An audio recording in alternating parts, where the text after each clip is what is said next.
Hello, everybody, and welcome to another episode of Insufficient Friends. I am Kevin. She's Nikki. Hi. And Nick, how was your week? It was delightful That's good. because Bridgerton Season 3 Part 2 came out. So the last of the episodes came out. Oh, okay. I saw something about that. Was it They this morning? split up this season. Yeah, I saw something about that this morning, and them talking about of that show. Yeah. I have not seen anything but season 1. I have so much love for Pollen, only because that's Penelope and Colin. Mm-hmm. Only because I didn't know if you knew their names. I mean, I didn't remember. I remember that she is the one that is hold on. Oh, still the wrong thing. Hold Wrong on. music. Spoilers. Yeah. 30 seconds into the episode. Didn't realize that other one was going to be playing. Because I'm not that good at this. Yes. But yeah. so, Spoiler, she is Lady Whistledown, which you find out at the end of season 1. Yeah, you realize, you find out at the end of season 1. Yeah. But so I do remember she was that. Mm-hmm. I don't know who the other dude is. Like, was he in Colin any of the other ones? The third eldest Bridgerton boy. Yeah, he's one of the Bridgertons. Okay. Yeah. Mm-hmm. He's one of them. Okay. Yeah. It's Anthony, Benedict, Colin, Gregory for the boys, and then Daphne, Eloise, Francesca, Hyacinth for the girls. Is that 8? Yeah, that's 8. You named 8 people anyway. Okay. I don't have I think that's right. I don't have a clue as to anything that's going Anyways, on. it was really good, and I loved this season just because Penelope was like the wallflower, and that's the whole theme of the season. She finally comes into her own and is confident, and then I cried at the end. Do the spoiler alert thing again, because I really want to say this, but anyone listening, skip ahead 30 seconds if you haven't seen it. Okay, so there's a moment at the end of season 3 where after they're already married, but they had gotten into a fight, she announces to everyone that she's Lady Whistledown, which is a massive deal because the public doesn't know. And then after she's done, blah, blah, blah, whatever, the queen approves her. Colin is like, he walks back over to her and he's like, you know, I'm so sorry. And she's like, do you still want to be with me, basically? Because that would have been like grounds for an annulment back then, you know, a woman behaving in these ways. And he's like, just to stand in a little bit of your limelight is enough for me. And I love you dearly and blah, blah, blah. Because he was jealous because he wanted to be a writer and all this stuff. And then he was like, I'm just happy to be with you and to share just an inch of your limelight. And I was like, So it was so good. Because the whole point of the Lady Whistledown thing was that nobody knew who she was. Mm-hmm. So if they keep going with this, do you think that will continue? Because that was a pretty big plot point at the end, episode in the first season. She signs off, you know, like goodbye as Lady Whistledown, and then the next issue is like she signs as Mrs. Penelope Bridgerton. All right. Yeah. Okay. I don't know what the next season's going to be. I haven't read the books. I figured since I started the show, I want to go with the show, and then I want to buy the books, but then read them after all at once. Okay. So I actually don't know. Guess I didn't realize there. I don't know if the show follows the books in order. I don't know anything about it. I don't know what's coming next. So I'm just enjoying it as it comes. Never didn't even know there were books. Yeah. So that shows how much I know about this. Well, anyways, that's why my week was good. Okay, that's good. How was your week? Did you watch all of them? Like, are you done with the thing now? Oh yeah. I mean, obviously. Yeah, I watched them immediately. I actually took off work that day. Okay. I just, you know, I try to do like at least once a month, do like just a day off where I don't check the computer. Just because, not because I have anything else to do, just like a mental health day. Yeah. That was my mental health day. I mean, I don't have a problem with that. I don't see it as, we've talked about this. I'm a little different than I'm different than you, obviously, but I'm different than a lot of people. I don't get overly stressed and things, so the like, I don't You don't need feel like I need like a breather day. Yeah. But I still want a day. Like, I try to take a day off every other month at least, just like a long weekend, just so that I don't have to do anything. Yeah. Just and 'cause that's I exactly what this day was. Want to do anything, you know? I didn't have to do anything except sit there and watch Bridgerton, and then once I finished the episodes, I played Fallout, and that was my day. Nice. So it was good. Also, I wasn't feeling that well, so Well, that makes sense. I was going to take it off anyway, but it lined up perfectly. Okay, well, that works. Yeah. I mean, yeah, that makes sense. Mm-hmm. My week didn't. It was pretty Normal? standard. Yeah, Normal pretty week? standard. Nothing. Nothing crazy happened at either work. Well, I mean, there's always crazy things happen because people are crazy. Yeah. So there's always craziness, just nothing over the top notable. Yeah. There's always like a baseline level of anytime you have a job that deals with people. Yeah. Yeah. And some are more brash than others. Mm-hmm. Yeah. We're recording this on Friday, right? Okay. So this happens on a pretty regular basis that annoys me, and it always annoys me because I've talked about how I work in television news. Yeah. Okay. Whenever there's a big weather thing, which last night there was storms. There was a tornado warning in just like a few miles from where we're sitting right now. Yeah. And it happened during the NHL playoffs. And when there's a storm like that, we have to go on air to warn people about it. It's part of the FCC regulations. Like, we have a duty to do that. But people freak out whenever you cover up stuff. Yeah. Whenever you, especially sports.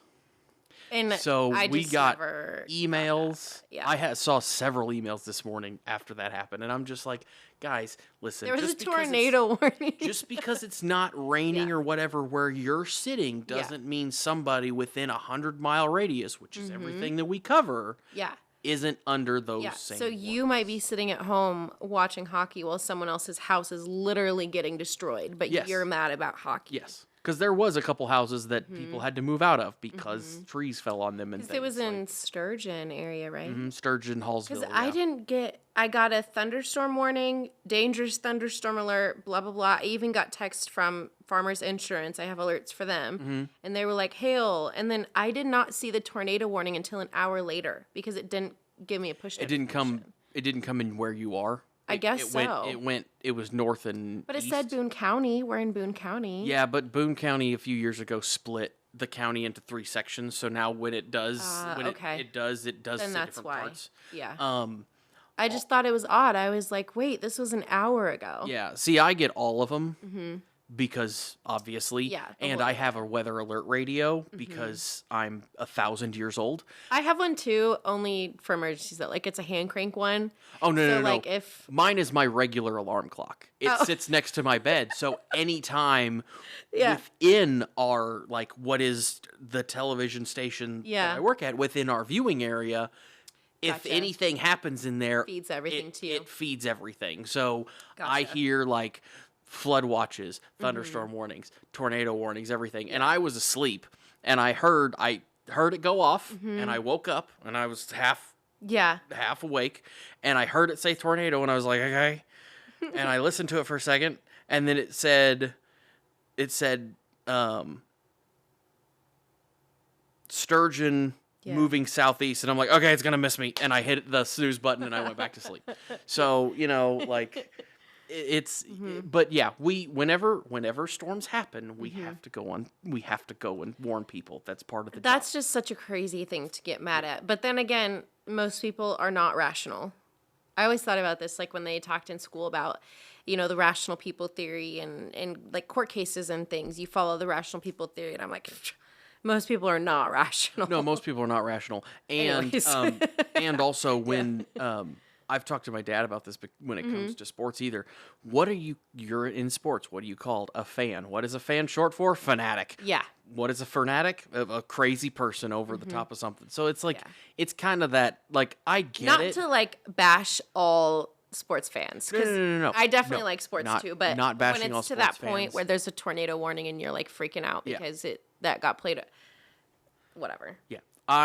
Listen, I don't like it either. It's happened to me where I'm watching something and it comes on. Yeah. Do I enjoy it? No, I'd rather be watching whatever I was watching. That's why I was watching it.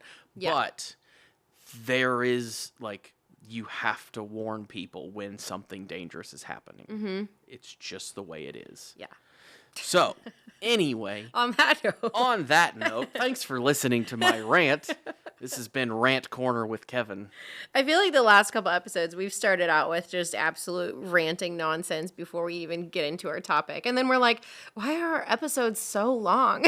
Yeah, we have talked about that. The episodes being Maybe long. we need to work on that. Which is comical, because what was it, a couple weeks ago, we were like, oh, this is going to be like 20 minutes, and it ended up being 45 or 50, and you're like, what? Astrology one. How? Yeah. How did it end up being that long? Well, I think it's because we rant. It's because we rant. Yeah, because we've We already gave been, ourselves this platform. yeah, we've already been going for 11 minutes, so, we're... Okay, do you want to do shout-outs? Yeah, let me find the thing here. You have a shout-out, and I have a shout-out. Exactly. Yes, 2 shout-outs. So where did it go? Oh, hold on. I think I closed Spotify, the window. Right? Yes, it's from Spotify. I think I closed the window though. Hold on. And it said Q&A, but I think it's just like a comment. I think Q&A is just comments on Spotify. Okay. So somebody did leave a comment on Spotify. I have to get back to it because I was an idiot and closed it out. Hold on. Hold on. Hold, please. Do you know the login? Oh, I don't have to log in. Luckily, it's just kind of there.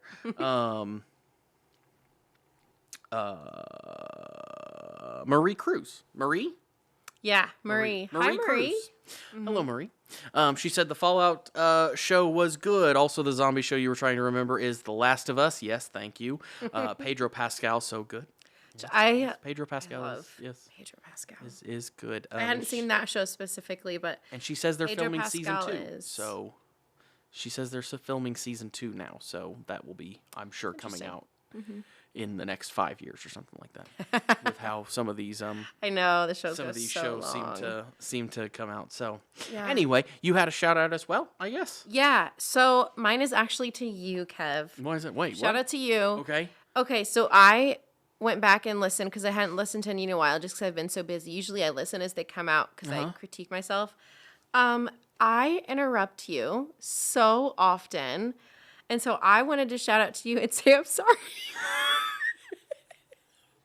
You have been a really good co-host recently, and I have not. I was like, oh my gosh, I interrupt him constantly. And we talked about this like earlier this year because I have this like, if you say something and I can relate to it, I'm like, oh my God, my brain is like, I can relate to that. Let me say something about it. And it's gotten really bad.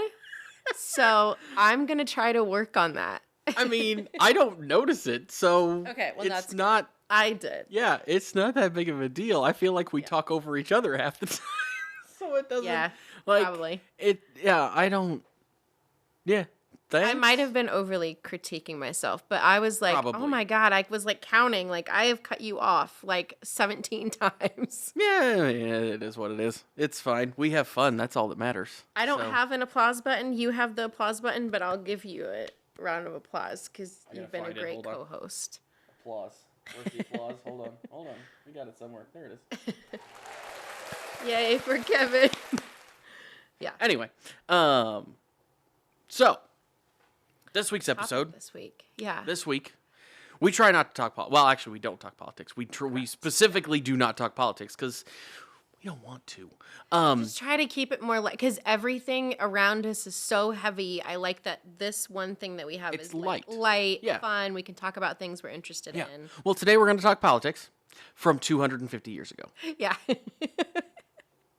We're talking the Revolutionary War. The Revolutionary War. Or, if you're from Great Britain, the War of American Independence. Yeah. The American Revolution, Revolutionary War. Yeah, War of American Independence. I think we're going to make this like a little mini-series. It's going to be like a little series. Not on just the Revolutionary War. To like look wars overall. behind the curtain, it's going to be all it's going to be U.S. war starting with this one, because this was obviously the first one, because this was the first time America was a thing. Yeah. So we're going to go through U.S. wars. And to pull back the curtain on why, it's because we don't know what else to do. So if we don't have another topic, you're going to get a war. We're going to get a war episode. It's not that we don't have anything else to do. It's just these are interesting to us. Yeah, because we both like So history. it can be a mini series when we have like gaps in topics for sure.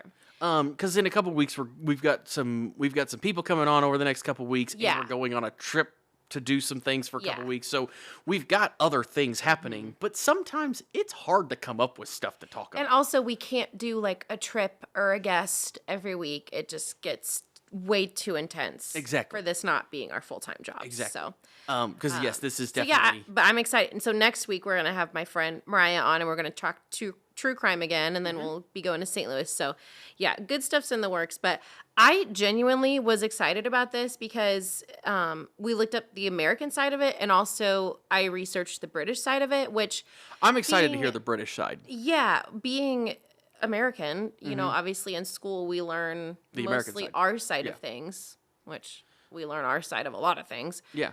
And nothing else. But so I was genuinely interested in other viewpoints on this too. And hopefully it'll be interesting to everyone. It was interesting to me as I was reading through it. So Yeah.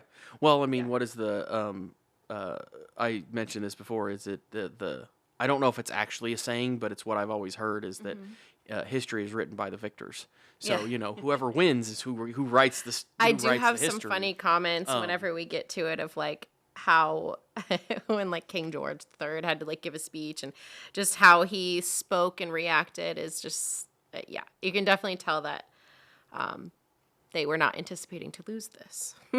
Oh no. Well, I mean, especially to a bunch of scoundrels. Yeah. You know, the backwoods cousins. I think is what I saw in one thing. Yeah. The strongest, largest army military force in the world. Yeah. At So the time. I looked that up. Their army, the French army was the strongest, but the British Navy was the strongest. That makes more sense then. Now that because we'll talk about this a little bit more in here, but okay, it makes sense why all their strategies failed. Yeah. So anyway, Revolutionary War started in 1775 or roundabout there, and went for 8 years to 1783.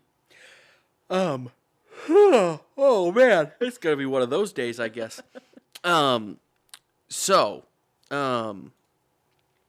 It actually started, from what I could find, several years before this.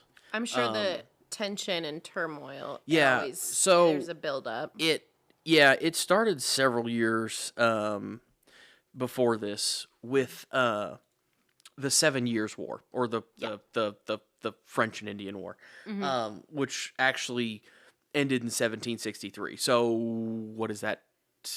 12 years before this or whatever.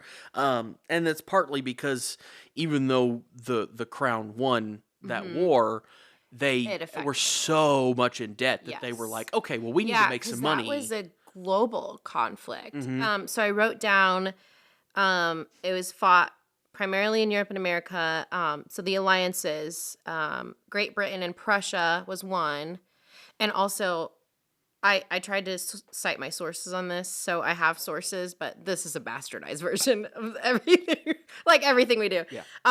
But one of the alliances, so that Great Britain and Prussia, and then the other was France, Spain, Saxony, Sweden, and Russia, which I get confused with what the old countries were versus what they are now. So, like, I don't really know what Prussia, Saxony,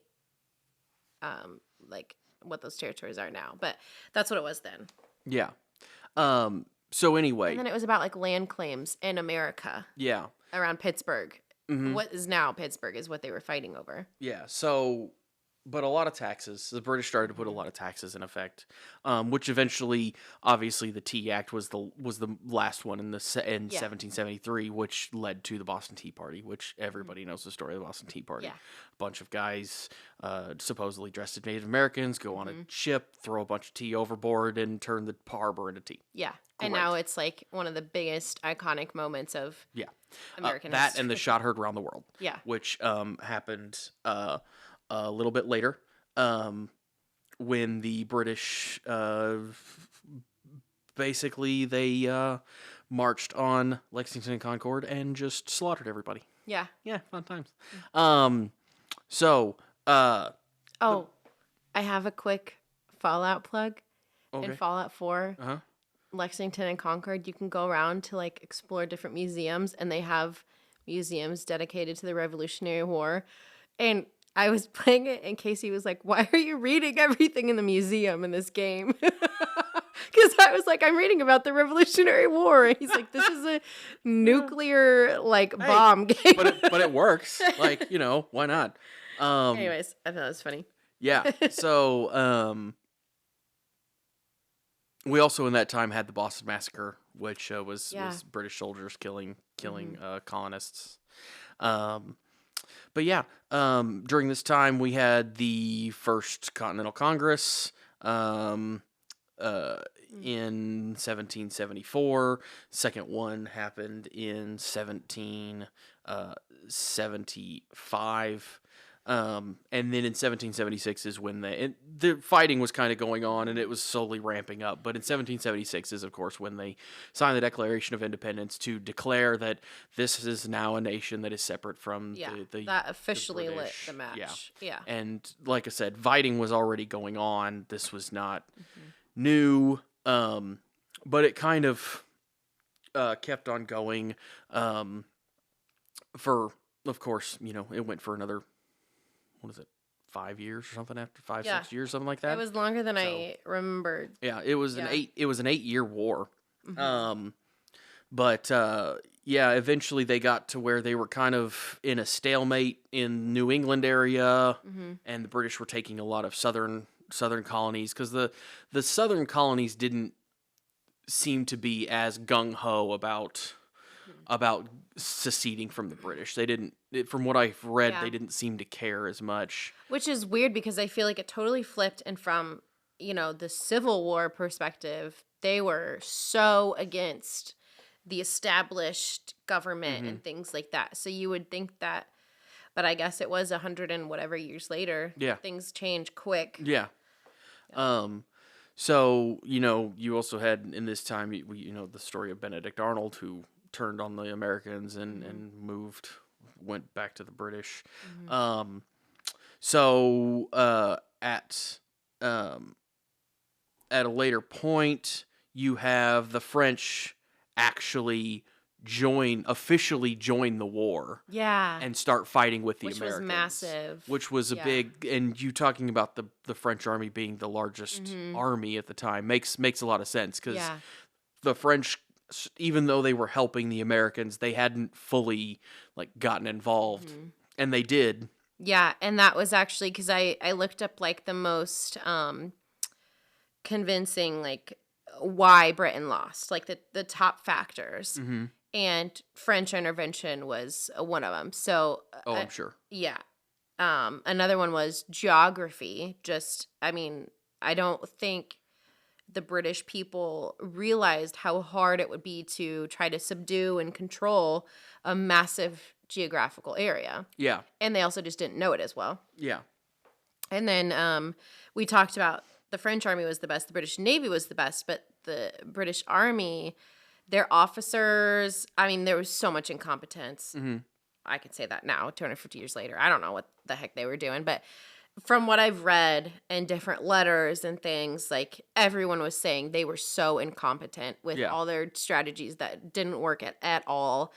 And also, I don't remember writing this down, but I feel like I heard just war strategies in general were changing. You mentioned, what word did you say earlier when I said the Americans were the backwood cousins?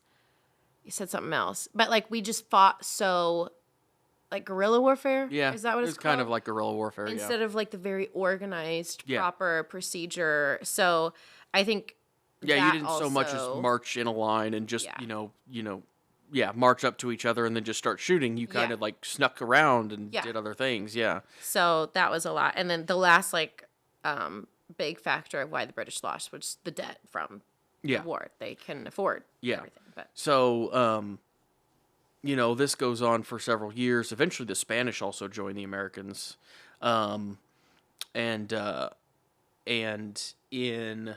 1783, Great Britain formally recognized the independence of the United States in the Treaty of Paris, and signed separate peace treaties with Spain and France at the time as well, kind of bringing this whole thing to a close. And this is a very brief synopsis of what.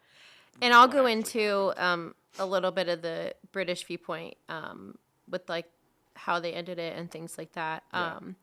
Real quick though, before you talked about like them covering a large geography, and I have a little bit of a story about this, and it's from modern, like now. Okay. And so everybody knows that I'm a Disney adult. We're gonna bring this back to Disney for a second here. So it's been a while, but I heard an interview with a lady who books vacations, and she was talking about this specifically. She was talking about people wanting to, like, people from the UK, and this is probably just like, I'm not trying to bash UK people here. I'm just saying this is what happened. Like, this is what she said. Don't, I didn't do it.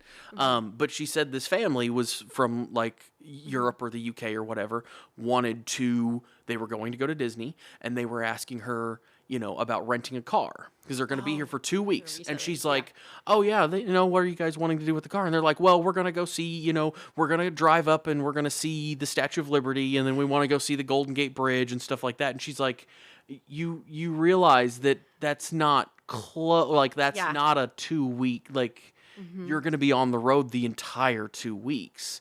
And she said they argued with her a little bit about wherever, it's not that far away. Yeah. And then she said eventually they got back to her and like, oh, okay, never mind. Because people don't realize how the massive. U.S. is a large flipping country. Yeah. And that's why you have so many states that are also just as massive as some countries. Yeah, like Russia's huge, China's huge. I have seen a lot of funny videos. There was this one guy, I don't remember his name or anything. It was just a video I saw when I was scrolling. But he was from Britain and moved here for a job. And he was like, we always give Americans crap for not being cultured, not traveling the world. He's like, I just drove from the East Coast to the West Coast, and I am so mad. Yeah. I could have been in Russia by now or something like that. But he's like, now I know why Americans are never cultured, because they have too much traveling to do in the U.S. Well, and also there's different cultures when you go different places. It's such a massive place. Like, imagine someone so going from cultures. like Wisconsin to Louisiana. Yeah. And or East Coast to West Coast. Yeah. It's just so different. It's huge. So I thought that was funny. And that's and I know it wasn't as big back then, but it was. Yeah. But without cars and obviously everything nowadays, going from colony to colony would have been a massive undertaking. Oh, yeah. Well, especially when it, takes weeks to come, now you can travel back and forth in a day. Yeah. And used to it would take weeks to come by ship and half the people would die. So, it's and now you. Yeah. It's just crazy. Yeah. So it's a totally different time. Yeah. But anyway, so what. Americans are probably still uncultured, but at least we sometimes have an excuse. Yeah. So what did the British think about this whole thing? Because I know you're part British. Basically, you want to be all British, but I'm like 12% British. Yeah, you want to be 100. You want to be. I guess Scotland is part of Great Britain, so that percentage is higher. But actual English is a very small part of me. Yeah. You want to be 112% British. So I would love that. I don't know. I go back and forth. Do I want to be Scottish? Do I want to be British? I'm lumping it all in the same thing here. Lumping it together? Yeah, okay. I'm lumping it all together. Then yes, that is correct. You're only 12% British. You want to be 112% British. Yeah. Yes. I thought it was so interesting to research the British side of things, because I knew there was books and things on the British point of view of this, obviously, but we never learned it, and so I never sought it out. So obviously the 7 year, because I looked up what were the biggest things going on in Great Britain in that area at the time. So the 7 Years' War we already talked about. They still had at that time a constitutional monarchy, king and parliament. It was more powerful than it is today, where they're just like a figurehead. Oh, the king, you mean? Yeah. Okay. But it was still more of a balance of power. They They always had the internal struggles too. But then the biggest thing I found of like the monarchy at the time and the political structure at the time, King George III. So there's so much like research and theories. They even tried to like test his hair and things because everyone nowadays thinks he was very mentally ill and had bipolar disorder. And so a lot of people think, oh, that affects how he reacted to everything, why he prolonged the war so much, why he was so uppity is not the right word, but like didn't want to give up, you know? Yeah.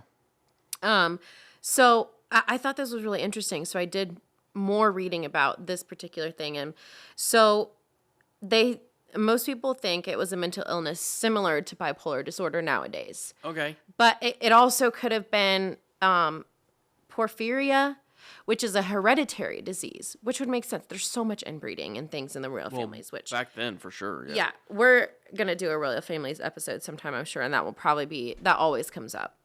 But so that causes severe pain and hallucinations as well. And one of the cures back then was to use extremely large amounts of arsenic. So then you would get arsenic poisoning. And they also had like mercury in like their hats and things. So it was just That's where the Alice in Wonderland, the story of the Mad Hatter comes from. Is because of I did not know that. That's where it comes I from, think I've because a ever lot of them read would that. go mad because Yeah. they were using chemicals that like most people don't use. Because Yeah. you know, like if you're wearing the hat, that's one thing, but if you're constantly working on it all the time and different Yeah. ones, it actually caused people to go mad. That's what the Yeah. Mad Hatter is. Which is just so crazy. So it could have been a numerous amount of things. So, yeah. but those were like the top three. We had some Theories, but- crazy things, crazy ways to try Yeah. to fix things back in the day. Yeah, absolutely insane, like bloodletting and so many different things. But I thought it was interesting. So apparently, I don't know how true this is. I think this was either Time Magazine or something. I don't know. I have a list of like 10 sources that I used. But they tested strands of the king's hair, and it is said that it contained 300 times the amount of arsenic that should have been in the body. So it could have been a numerous amount of things. But when Yeah. you have a world leader that is that, I don't know better, this is not the politically correct word to say, but insane, Yeah. that affects things in your political structure for sure. So I just thought that was fascinating. I mean, I feel like we hear those stories all the time about the royal families, but so that definitely affected as well. So that was kind of like what was going on in Great Britain at the time. Okay. And then I did more reading on like the viewpoints. So there was a couple different things. The British public, the majority of people, just like the king, they've kind of followed the king, and they're thinking that they were initially like very hard against they called them rebels, and you know, how could you do this, things like that. So it was a very like strong, they wanted strong coercive measures against them, and they thought that that was going to be the way to do it. But they didn't realize how difficult it would be. You know, we said before, geography and everything, it's so different from then. So they didn't realize how hard it would be to have more coercive measures, have that policing, have that, you know, all that stuff. Yeah. And they also, I mean, obviously most of those soldiers, I mean, they sent thousands of soldiers, but they had never been here. Yeah, Like, exactly. They're not going to So know. they kind of had that initial take because they thought that Britain was too lenient in the past. So it's like they overreacted almost, but then it didn't work out. So that was kind of the initial response, which makes sense. Yeah. But one thing I thought was interesting over time, and it was actually pretty early on, so tensions were around for a couple of years, but in 1775, so before the official, you know, lighting the match of the war, so a group of Bristol, England merchants wrote a letter to King George III in 1775, and they said, this is their exact words, they were most anxious, or had most anxious apprehensions for ourselves and our posterity, that we behold the growing distractions in America threaten, and actually asked the king for wisdom and goodness to save them from a ruinous civil war. So, like, the working people and the merchants Knew that this was going to happen. yeah, They were like, hey, don't do this because this is going to go poorly. Disenfranchisement recognizes disenfranchisement. Yeah. So it was really interesting to me that, it says the British public and the British government and things had this initial reaction. But I was like, when they say that, they're probably talking about like the upper class. Because that who would be voicing political opinions and things like that. But actually, like, the merchants and a lot of the working class saw it as like a new era. Yeah. So I thought that part, there's just such a dichotomy there. Yeah. As with any society where you have upper and lower class, but. Sorry. No, you're good. The last kind of thing I have is towards the end. So you mentioned like the Treaty of Paris and things. So in 1783, King George, he finally gave a speech to the House of Lords in Parliament and had to talk about the peace treaty and everything that, went wrong and everything. There was a French foreign minister there, and this French foreign minister said in a later letter that when pronouncing the independence of America, of the colonies, the King of England did it in a constrained voice, like a very meek. Yeah. Yeah. And then he just went on to say more about like how his mannerisms and how he was very meek and timid and like didn't, because you don't want to miss a feat when you're the King of England. Yeah. And that's not a common thing that they did, obviously. So. Yeah. Yeah. So I thought that was interesting, just how he worded that. But I think that sums up, like, at the end of the war, I think the British public, which is probably the upper class, because obviously the middle and lower class was more disenfranchised, that was kind of their reaction, was kind of the same thing. Like, they had never been defeated before. Yeah. So it was a weird time. So that's kind of how it ended. It ended in just like a... Well, we lost. Sorry. Yeah. Whoops. Yeah. Yeah. So that's about it. But and then I already talked about like the biggest factors: geography, incompetence of officers, the debt, and French. Yeah. Yeah. Yeah. But it was fascinating to read. Obviously, I'm not going to sit here and read all the letters and everything, but it was fascinating to read. Oh yeah. Different letters and firsthand accounts, and there's always a little bit of bias, especially like when the French foreign minister is describing the King of England. He's going to be a little biased. Yeah, be a little biased, but it's still fascinating. Oh yeah. So yeah, there's always going to be bias, but it is interesting to hear because this is the only accounts that we have. Obviously, nobody's still alive, so yeah. But yeah, things like that are. Yeah. What are you laughing at? He said no one's still alive, and I said I would hope not. Yeah, I mean, if you're alive and watching this episode right now, and you were alive during the Revolutionary War, give us a comment. Let us know. Yeah, we want to celebrate your 300th birthday. We'll get you a cake. Yeah. It's not going to be a good cake. It's just going to be a cake. Anyway. So that's all I had on. I have fun facts. Yeah, that relate to it, but I mean that's. Again, like, what I kind of went through was, like, the more of the history, and I read through a lot of that. And there was a few things that I didn't know. I didn't... Oh, man! Sorry. I didn't realize that the French were quite so involved. Yeah, because it wasn't right away. Yeah, and, well, it kind of was. They just didn't announce it, is what it seems like. But, most of the stuff that I learned read was things that I kind of already knew. It was just a refresher of what was going on. Whereas the British side, like, again, kind of like you said, I never learned that really. So well, it's like in school and when you watch documentaries and things, you learn like the facts, the timeline. But then when you actually go and read like viewpoints, letters, like there's just so much more behind the surface level facts and whatever. So that part is always interesting to me whenever we have a historical topic like this. Yeah. I don't know why I can't stop this. Probably because you've been awake for almost 24 hours. I mean, yeah, but still, like, come on, get it together. Anyway, I do. It's gonna be Also, we talked, it's going to be a Revolutionary War based fact. Yeah, and I did good today. I actually chose one that was based on the Revolutionary War. Kevin. Anyway, so there are,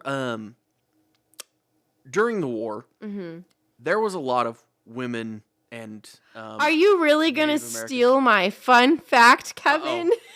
What did I do? As soon Maybe as you should go first. I'm afraid now. Nope, you go first. I'll change my fun fact if needed. No. We're going to talk about spies? No. Oh, okay. Then No. Then you're good. Sorry for... There was a lot of women. I apologize for interrupting. And African Americans and Native Americans that fought in the war. Okay. One specifically, Margaret Corbin. Okay. Okay? She was a nurse, so Yeah. she was allowed to... She didn't want her husband to go to the war. The story is that she didn't want her husband to go to the war alone, alone. So she went with him because she was a nurse, so she was allowed to. Well, when he died, in his post, she took over operating the cannon. I until love she that. couldn't, until she was so wounded that she couldn't do it anymore. Yeah. Which is I love freaking it. crazy. Yeah. And she is. I saw that she is the first woman to be, like, honored by the U.S. military. Oh, that's interesting. And she has a memorial, and a full memorial and buried with honors and everything I didn't know that. at West Point, which is the United States Military Academy. Yeah. So,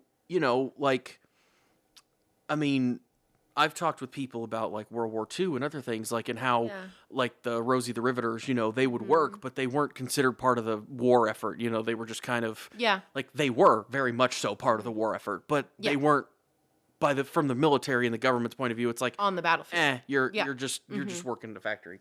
But that kind of ties into this lady was actually like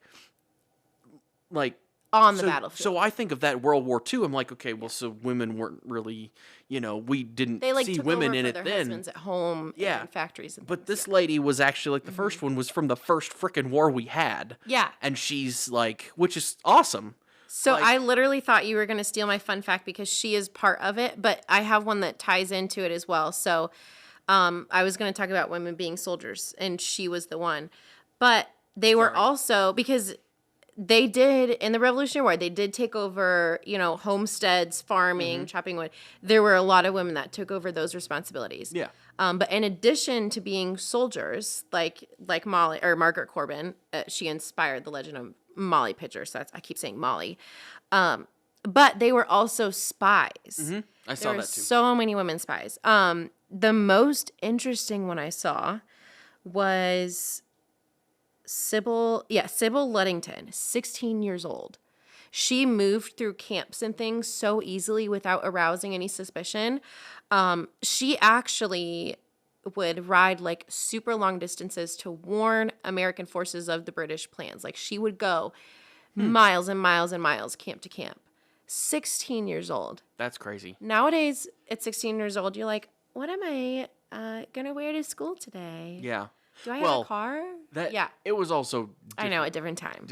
But I was like, that is so wild. And then there was another one. That is crazy. Anna Strong used laundry patterns, like on the lines, like hang it up in different patterns as a code to send messages. So not only like did women take over on the household side, like you mentioned too, and even in wars nowadays, and fighting in battle, like they were also spies, which is just that's cool, awesome. Yeah. So, my apologies for thinking you were going to steal my fun fact. You only stole part of it, but sorry. But yeah, no, that was super cool. Yeah, great minds think alike. It's because I saw that and I was like, that's pretty neat. Like a lady that just really took over is. for her husband running a cannon. Well, especially in that time when it's different than nowadays. And, in World War II times, of course, people were still like, women can't fight, blah, blah, whatever. But especially way back then, women really had no rights. Yeah. And so the fact that, they just took it upon themselves to go and do all this stuff is like, I mean, the courage, I can't even imagine. Well, the courage for anybody to go to this effort in a war, because a lot of the Men didn't know. Men also weren't men. They were children. And True. a lot of them didn't want to go either. So, it's Yeah, because 14, 15, you're considered an adult at that point. Yeah, basically. And that's especially when you're talking about a war effort where you're trying to draft everyone, fight for something like this. So it's insane. But I just can't even imagine that. Yeah, I can't either. But on that note, politics. So 2 years ago. Yeah, that was fun. I did like that one. I'm looking forward to doing more of these. Like this mini-series. So, what would be the next one? Is 1812 the next one? I think so. Okay. That seems like this is going to sound bad, but that seems like a long distance. I feel like we're going to have to include other wars eventually too, not just American. Cause oh no! I think we can go through the American ones and then we'll start with some other. We'll do for sure. The Crusades. We're gonna run out. Yeah, we'll but we'll do other ones. That'll be fun. Yeah. Hope you guys enjoyed it as well. Don't forget to like, subscribe, comment, and we're gonna be doing true crime next week, and we've got some other, like I said, we got a trip planned, and we're gonna be coming with some of that stuff, and we've got some people coming on over the next couple weeks, so this will be fun. Good stuff to come. Don't forget to like again, subscribe, and comment, and we'll talk to you guys next week. Bye.